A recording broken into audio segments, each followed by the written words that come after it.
mtazamaji na msikilizaji, karibu tena katika mwendelezo wa masomo ya asubuhi, ikiwa leo ni tarehe 9 mwezi wa 5 mwaka 2025.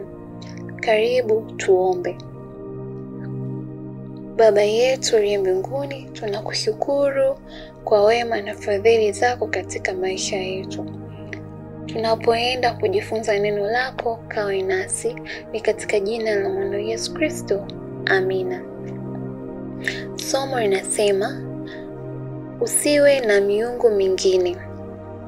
Fungu kuu ni Kutoka 20 mstari wa 3, nasema usiwe na miungu mingine ila mimi. Yesu alitoa maisha yake ili wale wote watakao waweze kuwekwa huru kutoka dhambini na kurejeshwa katika kukubaliwa na Muumba.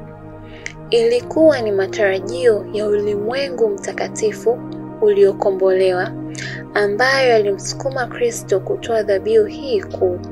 Je, tu wafuasi wa Mungu kama wana wapendwa au tu watumishi wa mfalme wa giza? Je, tu waabudu wa Yehova au wa Baali, wa Mungu aliye hai au wa sanamu? Yawezekana kusionekane vihekalu vya nje, kunaweza kusiwe na sanamu ya kutazama, na bado tunaweza kuwa tunaabudu sanamu. Ni rahisi kutengeneza sanamu ya mawazo au vitu vya kupendwa sana, kama vile kutengeneza miungu ya miti au mawe. Maelfu wana dhana potofu juu ya Mungu na sifa zake. Kwa hakika wanamtumikia Mungu wa uongo kama walivyokuwa watumishi wa Baali. Je, tunamwabudu Mungu wa kweli kama alivyofunuliwa katika neno lake katika Kristo katika asili, au tunaabudu sanamu fulani ya kifalsafa iliyowekwa mahali pake? Mungu ni Mungu wa ukweli. Haki na rehema ni sifa za kiti chake cha enzi. Yeye ni Mungu wa upendo, ni mwingi wa huruma. Hivyo ndivyo alivyowakilishwa ndani ya mwanawe, Mwokozi wetu. Yeye ni Mungu mwenye subira na uvumilivu. Ikiwa huyo ndiye Mungu tunayemwabudu na ambaye tunamtafuta kuiga tabia yake, tumwabudu Mungu wa kweli. Ikiwa tunamfuata Kristo, sifa zake tulizopewa zinakuja mbele za Baba kama harufu nzuri, na neema za tabia ya Mwokozi wetu zilizopandikizwa ndani ya mioyo yetu zitatoa karibu nasi manukato ya thamani.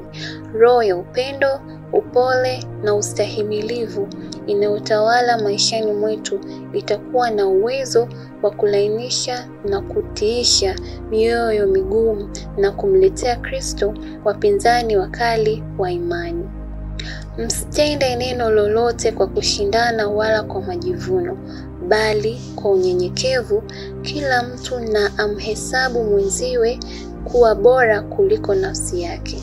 Kila mtu asiangalie mambo yake mwenyewe, bali kila mtu aangalie mambo ya wengine. Majivuno, tamaa ya ubinafsi ni mwamba ambao kwao roho nyingi zimeharibiwa na makanisa mengi yamefanywa kutokuwa na nguvu. Wale wanaojua kujitolea kidogo zaidi, ambao hawajaunganishwa hata kidogo na Mungu, ndiyo ambao watatafuta kwa shauku nafasi ya juu zaidi. Hawana hisia ya udhaifu wao na upungufu wao wa tabia. Nafsi inayomtazama Yesu daima itaona upendo wake wa kujikana nafsi na unyenyekevu wa kina, na itaiga mfano wake. Kiburi, tamaa, udanganyifu, chuki, ubinafsi lazima vioshwe kutoka moyoni. Kwa wengi, tabia hizi mbaya zinatiishwa kwa sehemu, lakini hazijang'olewa kabisa kutoka moyoni.